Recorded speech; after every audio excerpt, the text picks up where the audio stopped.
4న ఆదిలాబాద్, 5న సంగారెడ్డి. రాష్ట్రంలో ప్రధాని మోడీ 2 రోజుల పాటు పర్యటించబోతున్నారు. అంటే ఎన్నికల ప్రచారానికి బీజేపీ తెరదీసిందని అనుకోవాలి, ప్రత్యేకించి తెలంగాణలో.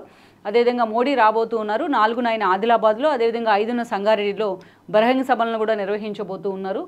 ఈ అంశాన్ని కూడా ప్రధానంగా ఈనాడు హైలైట్ చేసింది. అదేవిధంగా పలు ప్రాజెక్టులని ప్రారంభించడంతో పాటు శంకుస్థాపనలు, సభల్లో కూడా ఆయన పాల్గొంటారు. ఆయన షెడ్యూల్ను కూడా హైలైట్ చేసే ప్రయత్నం అయితే చేసింది ఆల్మోస్ట్ ఈనాడు. 4 అండ్ 5 అంటే 2 రోజుల పాటు తెలంగాణలోనే ఆయన ఉండబోతూ ఉన్నారు. ఇది ఎన్నికల ప్రచారంగానే చూడాలి.